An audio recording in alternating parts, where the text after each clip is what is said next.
이 시간에는 선택의 기로에 놓였을 때라는 제목으로 우리가 함께 하나님의 말씀, 은혜를 살펴보고자 합니다. 자, 여러분, 우리 지금 성도분들 중에서는 대부분이 지금 결혼을 안 한 분들이니까 제가 한번 그분들 대상으로 질문을 던져보겠습니다. 매우 극단적이긴 한데요. 여러분은 신앙을 가진 가난한 사람과 결혼을 하겠습니까? 아니면 신앙이 없는 부자와 결혼을 하겠습니까? 누구와 결혼을 하고 싶으세요? 네. 이왕이면 신앙도 좋고 돈도 많은 사람하고 결혼하면 얼마나 좋겠습니까? 그죠? 그런데 여러분, 제가 이 질문을 던진 의도가 뭐겠어요? 당신의 결혼의 가치 기준이 뭡니까? 뭐 이런 거 물어보는 거잖아요. 그 질문의 의도가 신앙이 우선입니까? 재물이 우선입니까? 이렇게 물어보는 것과 다름없습니다. 자, 그럼 이렇게 우리가 누군가를 선택을 해야 된다고 한번 상상을 해볼게요. 갑자기 두 사람한테 고백을 받았는데 마침 요런 딱 그 사람이에요. 한 사람은 부자인데 믿지 않고, 한 사람은 좀 어렵게 살고 있는데 신앙이 아주 독실하고. 누구랑 결혼할래요, 세희야? 네. 눈빛으로 얘기를 했는데 제가 차마 얘기는 못하겠어요. 자, 여러분, 이게 참 쉽지가 않은 이유는요, 제가 방금 여러분께 말씀드렸던 이 두 가지 요인만 결혼을 결정할 수 있는 그러한 그 가장 중요한 요인들이겠어요? 아니죠. 네, 결혼을 해보신 분들은 다 아시겠지만은 정말 그 가정도 사실 엄청난 영향이 있을 수 있고, 그리고 그 환경, 자라는 환경도 영향이 있을 수 있고, 직장도 영향이 있을 수 있고, 심지어 살고 있는 지역에도 영향이 있을 수 있습니다. 참 많은 것들을 고려해야 돼요. 그렇기 때문에 저도 여러분 앞에서 딱 이 두 가지 선택지 놓고선 돈이 없어도 믿음 있는 사람 선택해야죠, 이렇게 이야기할 수는 없다는 겁니다. 네, 이거 섣불리 이렇게 막 얘기를 하시면 안 돼요.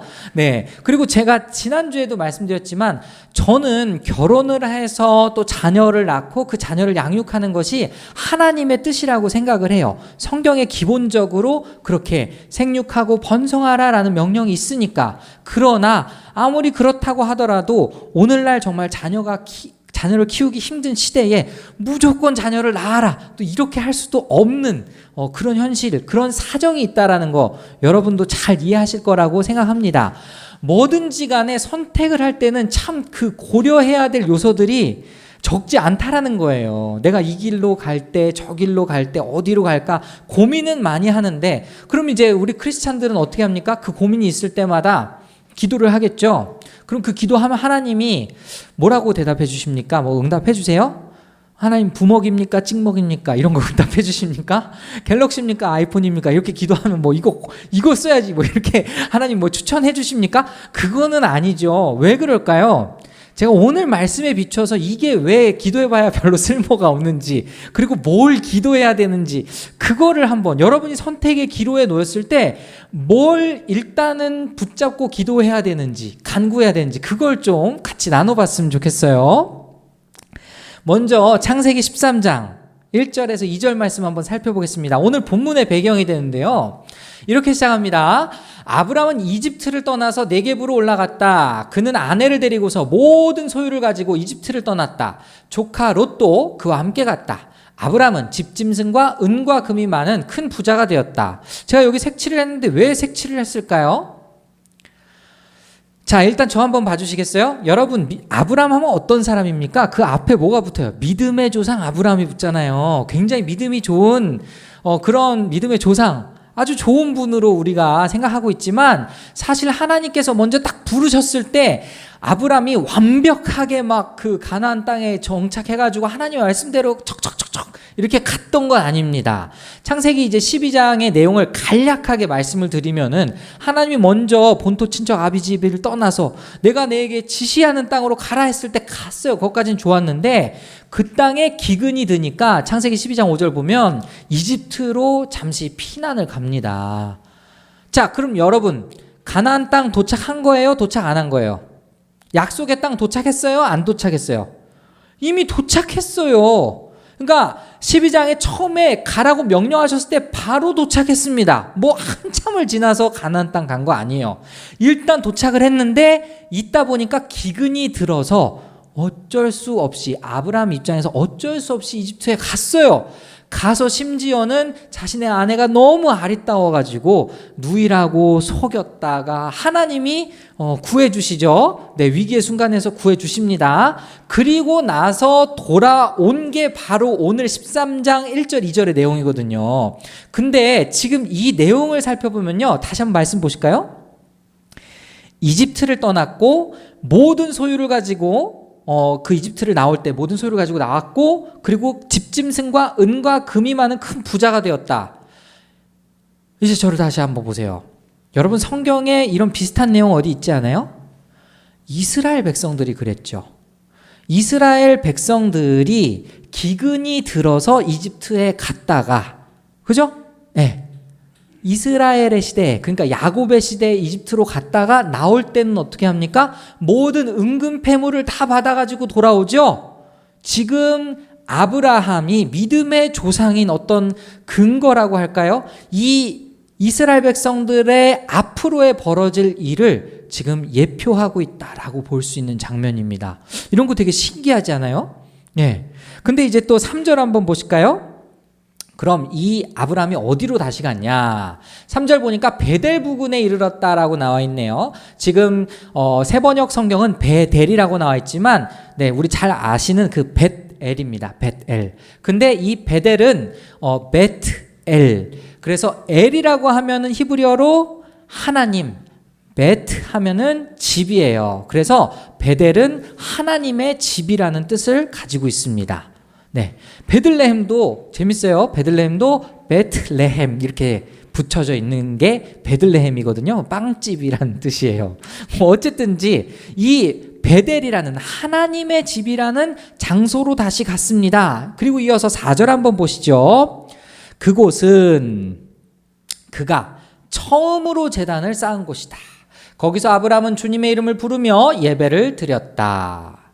자, 지금 제단을 첫 번째로 쌓은 거예요? 두 번째로 쌓은 거예요? 쌓았던 곳에 다시 돌아와서 쌓았다라고 이야기하는 건 두 번째로 쌓은 거죠. 그럼 언제 쌓았을까요? 처음 아브라함이 가나안 땅에 들어갔을 때 쌓았죠.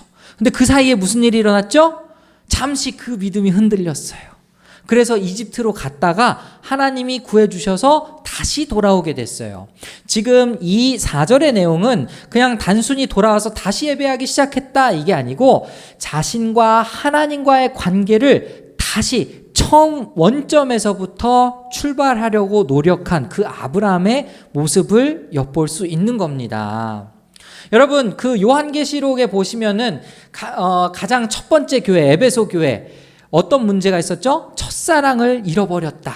그래서 네 첫사랑이 어디서부터 잃어버렸는지 다시 찾아서 회복하라 라는 말씀 있죠? 마찬가지입니다.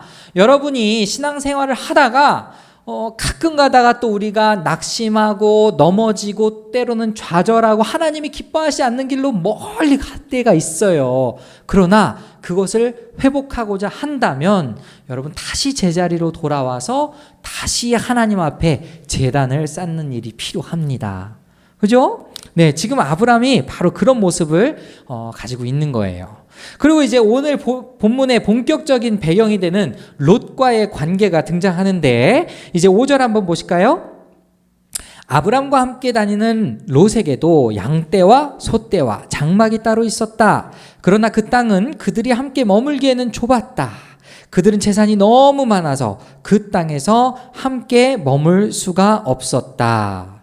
자, 이 롯이라는 인물은 처음에 아브람이 하나님의 명령을 받아서 이제 가나안 땅으로 출발을 할 때에 그때부터 동행했던 조카입니다. 네, 그러니까 지금 기간이 얼마가 됐든지 간에 아브람이 상당히 아끼는 사람이었을 거다라고 우리는 충분히 추측을 할 수 있겠죠. 그리고 지금 롯에게도 역시 재산이 굉장히 많이 있었어요. 근데 이게 문제였던 것 같습니다. 왜 문제였느냐? 7절 한번 보실까요? 자, 7절 전반절을 한번 같이 읽어보겠습니다. 시작. 아브람의 집짐승을 치는 목자들과 롯의 집짐승을 치는 목자들 사이에 다툼이 일어나곤 하였다. 여기까지. 이게 문제죠. 자, 소유물이 없었더라면 다툼이 일어날 리가 없는데 둘 다 소유물이 많아지다 보니까 그때 문제가 발생을 하는 거예요. 자, 그럼 지혜롭게 해결을 하려면 어떻게 해결해야 될까? 사실 여기에서부터 약간 이제 앞서서 아브람이 12장에서 이제 잘못된 선택과 더불어 이제는 믿음의 길로 걸어간다 한다면 롯에게도 비슷한 시험이 왔다라고 여러분 생각하시면 됩니다. 네. 이제 롯이 믿음으로 뭔가를 선택할 때가 되었던 것 같아요. 왜냐? 여러분, 지금 아브람이 이제 내용 보시면 아시겠지만 이 상황 때문에 어떻게 아브람이 이 조카 롯에게 제안을 하죠? 우리가 같은 핏줄인데 싸워서는 되겠냐? 우리가 싸우지 말자 하면서 네가 만약에 좌하면 나는 우하고 네가 만약에 우하면 나는 좌하겠노라. 이렇게 제안을 한단 말이에요.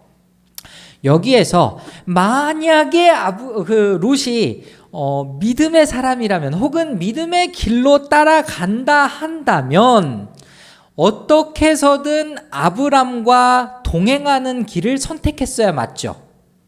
그렇지 않습니까? 네, 싸우지 않고 아예 그러지 마시고 제가 잘 어떻게 다독여 보겠습니다. 뭐 아니면은 진짜 만약에 진짜 뭐 롯도 큰 인물이었다면 이거 그냥 재산 다 가지시죠 이렇게 하든지 어떤 방법으로든지 해결을 했다면 아마 아브람과 롯은 동행할 수 있었을 거예요. 근데 그 동행의 결과는 무엇이겠습니까? 하나님이 아브람에게 복을 약속하셨으면 그 아브람 개인 딱 한 사람한테만 복이 주어지는 건 아니겠죠. 그 주변 사람들에게도 다 복이 주어지지 않았겠습니까? 그 복을 잡을 기회였던 거죠. 그런데 지금 이 롯은 이 재산을 포기하고 싶지 않았어요. 자기 건 자기 거예요. 그러니까 여기에서부터 이 갈등을 해소하기 위해서 아브라함이 이런 제안을 하게 된 거죠. 그런데 여기서 여러분 또 놀라운 것은 뭐냐면은 사실 아브라함은요 지금 이 상황에서 봤을 때 여러분 이 창세기에 나오는 인물들 아브라함, 이삭, 야곱 이런 사람들을 우리가 뭐라고 부르는지 아십니까? 신분적으로 족장이라고 부릅니다. 이 시대를 족장 시대라고 불러요. 족장이 짱이에요 한마디로. 그런데 그냥 내가 조카한테 뭐 그냥 양보하지 뭐 이 정도 수준이 아닙니다. 족장이 정말 엄청난 큰 결단으로 롯에게 먼저 호의를 베풀어 준 거죠. 이건 여러 가지 이유가 있는데 자 7절 후반절 한번 보실까요? 자 그때에 그 땅에는 가나안 사람들과 브리스 사람들도 살고 있었다. 자 그 땅에 지금 아브라함과 롯만 살고 있었던 게 아니었어요. 가나안 민족 그리고 브리스 사람들. 근데 여기 브리스 사람들은요 찾아보면 좀 뭐 명확하지가 않습니다. 이 사람들이 가나안 사람과 다른 민족인 것 같진 않고요. 가나안 사람들 중에서도 어떤 특정한 부류인 것 같아요. 다 가나안 사람들로 역사학자들은 보고 있습니다. 어쨌든지 간에 여러분 족장 시대에 가장 경계해야 되는 게 뭔지 아십니까? 이방인이에요. 이방인. 여러분 왜 구약시대 사람들이 모르는 사람을 만나면 그렇게 환대했는 줄 아세요? 아브라함도 새 천사 만났을 때 새 천사인지 아는지 모르는지 그런 상관없이 엄청 잘해줬잖아요. 그 이유가 뭐냐면 이 사람들은 모르는 이방인들이 자기와 화친을 맺든지 아니면 적이 될 수 있든지 이 미래를 염두에 두고 늘 잘해주었던 겁니다. 이해하시겠죠? 그러니까 이 사람이 누군지 모르는데 차라리 빨리 잘해줘서 나와 친구가 되는 것이 훨씬 더 낫다라는 판단인 거예요. 이것은 어쩌면 아브람도 그런 판단력에서 이 롯과 싸우지 않고 헤어져야겠다라는 결정을 하게 된 그런 생각일지도 모르겠습니다. 분명한 것은 여기에 가나안 사람들, 브리스 사람들이 있었다라는 것은 뭘 의미합니까? 지금 우리끼리 치고받고가 문제가 아니고 다른 민족도 지금 우리와 갈등을 겪을 수 있는 상황인 거예요. 그러니까 지금 평화적으로 우리 헤어져 있는 게 낫겠다. 나중에 우리가 헤어졌을 때 또 다툼이 일어나지 않도록 그런 의도가 아브라함에게 숨어 있었던 겁니다. 자, 그때에 자, 이제 제가 너가 우하면 좌하고 네가 좌하면 우하고 이거 다 아시니까 넘어가고 10절을 한번 보시겠습니다. 자, 이거 매우 중요해요. 이제 롯이 딱 바라본 거예요. 그 땅을 바라보니까 요단 온 들판이 소알에 이르기까지 물이 넉넉한 것이 마치 주님의 동산과도 같고 이집트 땅과도 같았다. 여기까지 우리 한번 생각해 볼까요? 자, 에덴 동산에 물이 있었던 거 맞습니다. 그죠? 그리고 이집트 땅에도 물이 흘렀던 거 맞아요. 자, 근데 에덴 동산과 이집트 땅은 사실 영적으로 질적으로 너무 달라요. 왜 그러냐? 성경 전체에서 이집트 땅은 굉장히 부정적입니다. 이집트의 피라미드 구조 자체가 정말 그 사탄의 구조를 상징하고 있는 거기 때문이에요. 가장 꼭대기층에 있는 최상위권에 있는 사람들을 위해서 가장 맨 아래에 있는 그런 노예들이 엄청나게 착취당하고 억압당하는 그런 구조가 바로 피라미드 구조죠. 그래서 성경에서는 이 이집트라는 나라에 대해서 그렇게 긍정적으로 바라보고 있진 않아요. 근데 알쏭달쏭하죠. 에덴 동산 하면 하나님이 계신 것과도 같고, 이집트 땅, 어쨌든 이집트에는 강이 있었기 때문에 매우 풍요로운 거 맞아요. 마치 되게 헷갈리게 보였던 거죠. 근데 성경은 이 글을 읽고 있는 우리 독자들에게 어떤 힌트를 줍니까? 그 다음 한번 말씀 보실까요? 아직 읽어봅시다. 시작. 아직 주님께서 소돔과 고모라를 멸망시키시기 전이었다. 자, 그럼 이 땅이 에덴 동산에 가까워요? 아니면 이집트 땅에 가까워요? 이집트 땅에 가깝다라는 거죠. 이집트 땅, 파로 12장에서 한번 대였던 땅이에요. 근데 왜 그럼에도 불구하고 지금 롯이 이 땅을 가려고 택했습니까? 물이 있었기 때문에. 자, 여러분, 이집트 땅에서는 어떤 방식으로 농작물을 하죠? 농작물을 키우죠? 그 물을 길어서 농작물을 키우죠. 그러니까 날씨가 아무런 상관이 없어요. 다시 말하면 하나님과 아무런 상관이 없는 그런 땅이다 이거예요. 하나님의 도우심 없이도 그냥 잘 있을 수 있는 곳이에요. 반면 가나안 땅은 어떤 특징을 갖고 있습니까? 여러분, 가나안 땅의 특징을 아주 잘 알고 있어야 왜 롯이 잘못 선택했고 아브라함이 믿음으로 그곳에 머물렀는지를 알 수 있어요. 자, 신명기 11장 10절에서 12절 한번 살펴보겠습니다. 자, 신명기 11장 10절에서 12절 보면은 이 가나안 땅의 특징이 나와 있어요. 당신들이 들어가서 차지할 땅은 당신들이 나온 이집트 땅과는 다릅니다. 여기서 잠시 이집트 땅의 특징이 있죠. 이집트에서는 채소밭에 물을 줄 때처럼 씨를 뿌린 뒤에 발로 물을 댔지만, 즉 물을 그냥 길어서 옮기면 되는 거였어요. 그런데 11절, 당신들이 건너가서 차지할 땅, 즉 가나안 땅은 산과 골짜기가 많아서 하늘에서 내린 빗물로 밭에 물을 댑니다. 주 당신들의 하나님이 몸소 돌보시는 땅이고 주 당신들의 하나님의 눈길이 해마다 정초부터 섣달 금음날까지 늘 보살펴 주시는 땅입니다. 이게 바로 가나안 땅의 특징이라는 거예요. 가나안 땅에 왜 이른 비와 늦은 비를 내려주시고라는 그런 시가 나왔겠습니까? 이른 비와 늦은 비가 없으면 농작물을 어떻게 할 수가 없어요. 농작물의 소출을 기대할 수가 없습니다. 그러면은 그 당시에 우리는 과학기술이 너무 발달해서 이제 기상예보도 다 알고 있지만 그걸 모르는 그 당시에 비를 내려주시는 분이 누구라고 생각했습니까? 하나님. 그죠? 그러니까 이 가나안 땅은 하나님의 도우심이 없이는 살 수 없는, 뒤집어서 얘기하면 그렇기 때문에 하나님이 함께 하시는 땅이었습니다. 반면에 이 이집트 땅은 어때요? 물이 이미 있어. 너무 좋아 보여. 하나님 없이도 살 수 있는 그런 곳으로 보였던 것이죠. 안타깝게도 이 상황에서 롯이 선택한 건 무엇입니까? 소돔 땅으로 이제 가게 되는 거죠.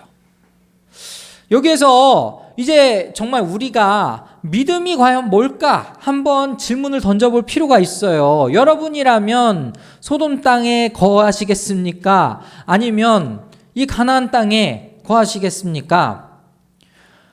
조금 심하게 말하면 아까 제가 처음에 던졌던 질문하고 똑같은 거예요. 사실 다를 거 하나도 없어요. 믿음으로 돈 없는 남편하고 사느냐, 아니면 믿음 버리고 그냥 내가 돈 많은 사람하고 사느냐. 점점 여러분의 마음이 무거워지는 것이 보입니다. 자, 그러나 자, 잠깐 아직 말씀 안 끝났으니까 좀 더 생각해봐요. 자, 여기서 이거보다 조금 더 중요한 게 있어요. 여기서 이거보다 조금 더 중요한 거. 제가 정말 저는 그렇게 생각합니다. 여러분, 우리 교회가 굉장히 특이한 교회인 거 아시죠?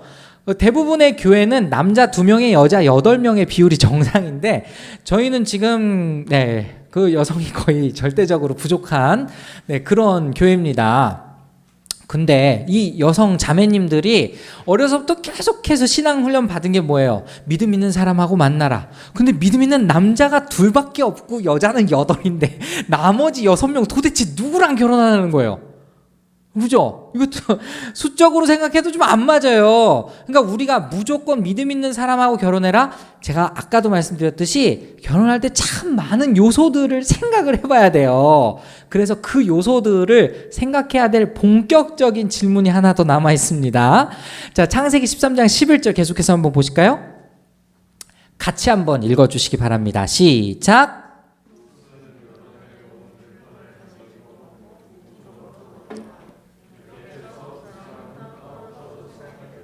네. 자, 제가 정말 웬만하면 쓰지 않는 빨간색을 썼어요. 동쪽으로 갔다. 여러분, 동쪽이 도대체 무슨 의미가 있길래 제가 빨간색을 한 것일까요? 창세기에서 동쪽이 의미하는 바는 또 역시 좋지 않기 때문입니다. 하필 롯이 선택한 방향이 오른쪽으로 갔다, 왼쪽으로 갔다라고 성경이 기록하고 있지 않고 동쪽으로 갔다고 기록하고 있어요. 왜 그럴까? 창세기에선 특히나 이 동쪽이 갖고 있는 의미가 매우 큽니다. 어디서부터 찾아봐야 되냐면요. 창세기에서부터 찾아봐야 돼요. 창세기 3장. 자, 창세기 3장 24절 한번 보실까요? 그를 쫓아내신 다음에, 즉 아담과 하와가 범죄한 다음에 쫓아내신 다음에 에덴 동산의 동쪽에 그룹들을 세우시고, 여기 그룹들은 천사라고 생각하시면 됩니다. 빙빙 도는 불칼을 두셔서 생명나무에 이르는 길을 지키게 하셨다. 자, 여기 이렇게 에덴 동산이 있다고 한번 생각을 해보겠습니다. 거기에 동쪽이 입구인 거예요. 그 동쪽을 막으면 아무도 에덴 동산으로 못 들어갑니다. 그래서 이 동쪽 문을 막아버리셨어요, 하나님이. 자, 에덴 동산, 제가 설교할 때마다 에덴 동산이 나오면 뭐라 그랬죠? 최초의 성전, 하나님이 거하시는 곳이라고 말씀드렸죠. 여러분, 동산에서 하나님께서 거니실 때에, 바람이 불 때에, 이런 표현이 다 하나님이 임재하고 계시다라는 표현입니다. 여러분, 히브리어로 이 성령과 바람이 똑같아요. 루아흐라는.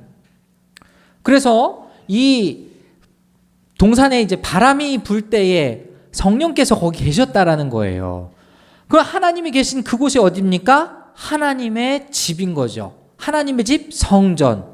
아담과 하와는 누구라고요? 최초의 제사장들. 왜요? 이 에덴 동산을 경작하고 지키게 하셨으니까. 경작하다, 지키게 하다라는 단어는 레위기에 보면은 다 제사장들에게만 쓰이는 단어입니다. 그런데 이 하나님의 집에서 점점점 멀어지기 시작했어요. 누가? 아담의 첫 번째 아들 가인이. 창세기 4장 16절과 17절 한번 보시겠습니다.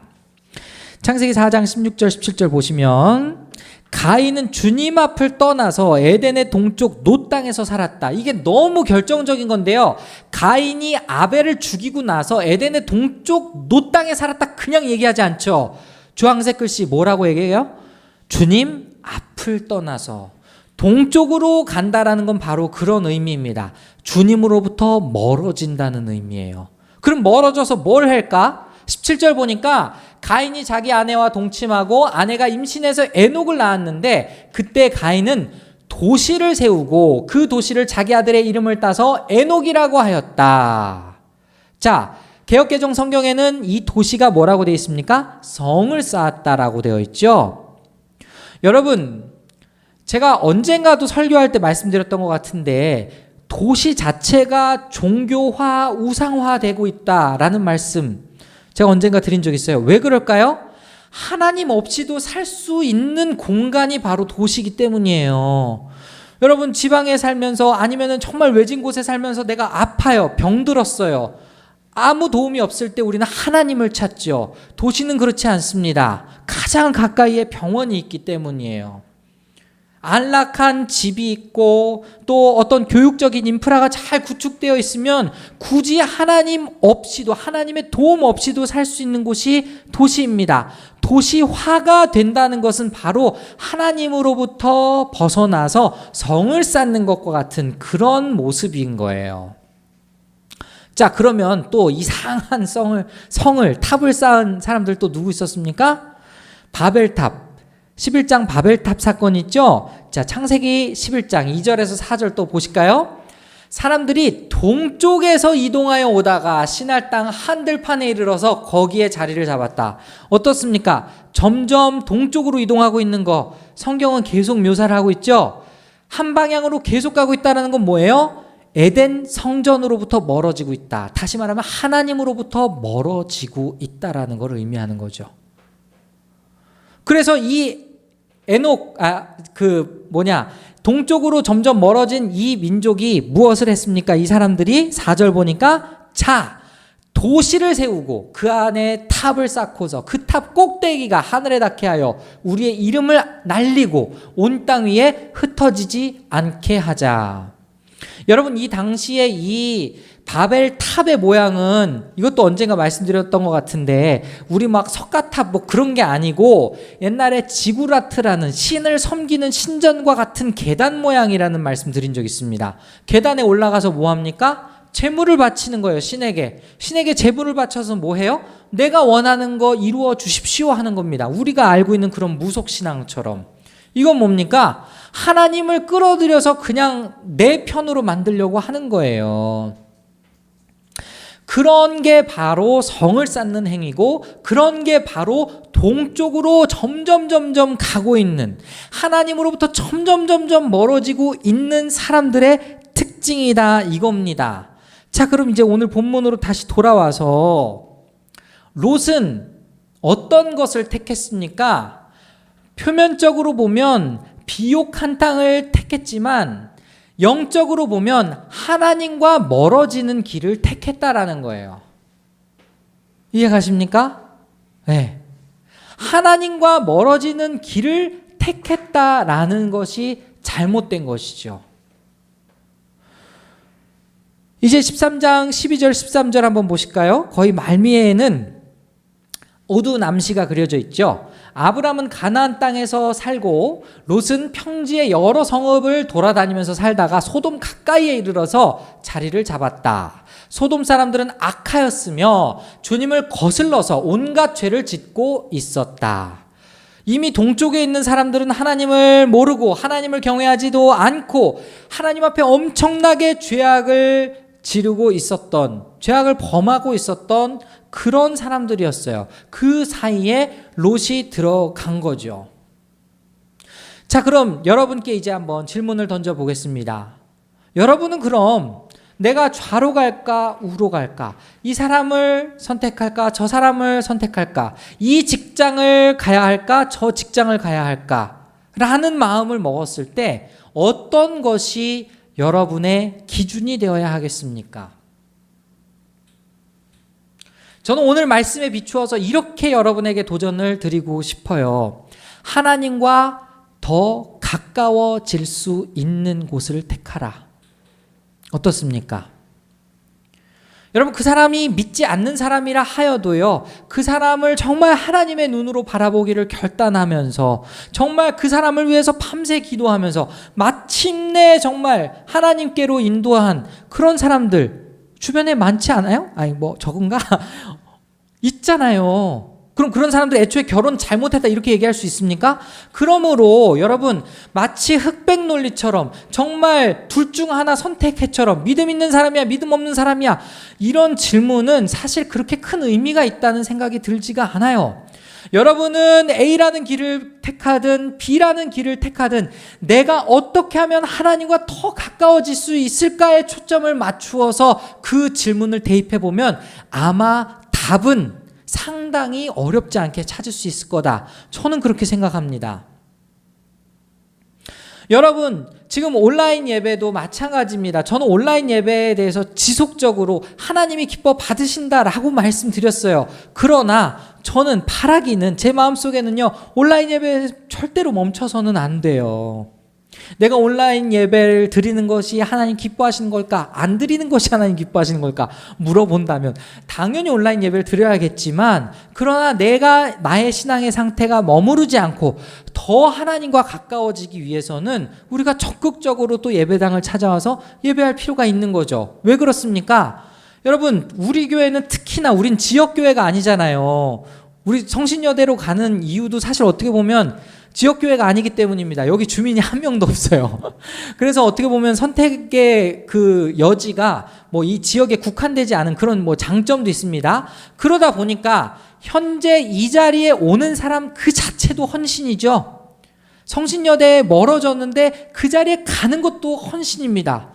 가장 멀리 우리 김태훈 목사님 세종시에서 오시는데 헌신입니다. 그냥 하루 다 쏟는 거야 그냥. 이거 헌신 아니에요? 그런데 그 과정에서 하나님과 가까워질 수 있다면 기꺼이 내가 정말 온라인 예배가 아니고 현장 예배에 참여하는 거죠. 내가 직장을 구하려고 합니다. 돈을 많이 주는데 좀 내가 영적으로 굉장히 좋지 않을 것 같은 그런 기업이에요. 그거보다는 돈을 조금 더 덜 주더라도 내가 하나님 앞에서 평강을 누리면서 신앙생활을 온전히 할 수 있는 주님을 가까이 모실 수 있는 그런 곳이 더 좋다라는 겁니다. 배우자를 선택할 때도 마찬가지고 여러분의 삶의 양식에서 모든 질문을 던질 때 이 질문을 항상 던져야 되는 이유가 바로 여기 있다라는 거죠. 그러니까 부먹이든 찍먹이든 아이폰이든 갤럭시든 하나님 크게 상관 안 하십니다. 그거 하나님하고 가까워지거나 멀어지는 그런 차원의 문제가 아니기 때문에 다만 여러분의 인생에서 진짜 결정적인 순간에 내가 정말 선택을 해야 된다면 그때 여러분이 던져야 할 질문은 이 길을 감으로 인해서 내가 주님을 더 잘 모실 수 있겠습니까? 주님의 성전에 내가 더 가까워질 수 있겠습니까? 주님과 함께 내가 동행하면서 갈 수 있는 그런 길입니까? 그래서 크리스찬들에게 선택하라라는 말보다 순종하라라는 말이 더 잘 어울린다는 거예요. 여러분이 어디로 가든지 하나님은 뭔가 막 이쪽 아니면 절대 안 돼 이런 거 없습니다. 여러분이 그렇게 생각하셨다가는 부부싸움 날 때마다 이 사람 아닌데 이 직장 막 열받게 할 때마다 이 직장 아니었는데 뭐 이렇게 생각한다니까요. 근데 그게 아니라 어디를 가든지 하나님 앞에 순종하는 것이 우리 그리스도인들의 사명이고 그리스도인들이 걸어가야 할 길이라는 겁니다. 그럼 이제 또 막 그런 질문 이제 올 수 있어요. 목사님 한번 냉정하게 생각해 보십시오. 이곳의 근무 환경이 이런데 이거 어떻게 포기합니까? 목사님 냉정하게 한번 생각해 보십시오. 이런 배우자인데 제가 나중에 믿음 생활 잘할 수 있지 않겠습니까? 여러분 그런 질문을 던지신다면 저는 반대로 그렇게 반문하고 싶어요. 그렇다면 당신의 믿음은 도대체 언제 사용할 겁니까? 늘 우리는 이성적인 판단이 믿음보다 앞서 있죠. 그러니까 믿음으로 가는 길이 별로 없어진 것 같아요. 제가 생각했을 때는 다 재보고 다 판단해봐서 내가 가기에 가장 적합한 곳을 가는 거지 하나님과 가까워지고 정말 믿음으로 잘 견딜 수 있는 그런 곳을 택한다. 요즘 참 보기 힘든 광경인 것 같습니다. 그러나 마지막으로 제가 한 구절 읽고 마칠게요. 히브리서 11장 6절입니다. 다 같이 한번 읽어보실까요? 시작! 믿음이 없이는 하나님을 기쁘게 해드릴 수 없습니다. 하나님께 나아가는 사람은 하나님이 계시다는 것과 하나님은 자기를 찾는 사람들에게 상 주시는 분이시라는 것을 믿어야 합니다. 이렇게 사는 게 믿음이죠. 여러분의 선택에 믿음이 영향을 미쳐야 그게 믿음으로 사는 거죠. 아무리 여러분이 객관적으로 얘기하고 세상이 바라봤을 때 좋은 평가를 내리는 것을 선택한다 하여도 거기에 믿음이라는 요소가 아무런 영향을 끼치지 않는다면 그건 믿음으로 사는 것이 아니라는 겁니다. 오늘 말씀 정리하겠습니다. 인생의 갈림길에 놓여져 있었을 때, 선택의 갈림길에 놓여져 있었을 때 여러분 지금까지 어떤 길을 걸으셨습니까? 감사한 것은요, 여러분이 어떤 길을 선택했어도 하나님은 여러분과 함께 하셨습니다. 왠 줄 아십니까? 마태복음 28장 20절에서 예수님이 그 약속을 하셨기 때문이에요. 볼지어다 세상 끝날까지 내가 항상 너희와 함께 할 것이다. 그 약속 때문에 여러분이 때로는 잘못된 선택을 하여도 하나님이 인도해 주셨던 거예요. 마치 아브라함이 이집트에서 실수했던 그 당시에도 보호해 주셨던 것처럼. 그럼 이제 여러분 믿음으로 반응할 때입니다. 오늘날 우리가 믿음으로 선택하고 믿음으로 살아가고 믿음으로 순종해야 할 때입니다. 그때 여러분의 기준이 무엇이 되어야 하겠습니까? 바라기는 여러분 그 모든 기준에 가장 우선 내가 이것을 선택함으로, 내가 이 길을 걸어감으로 하나님과 더 가까워질 수 있을까? 하나님을 더 잘 모시며 하나님과 동행할 수 있을까? 이러한 기준으로 매일을 살아가는 우리 사랑하는 모든 버팀목교회 성도들 되기를 간절히 소원합니다.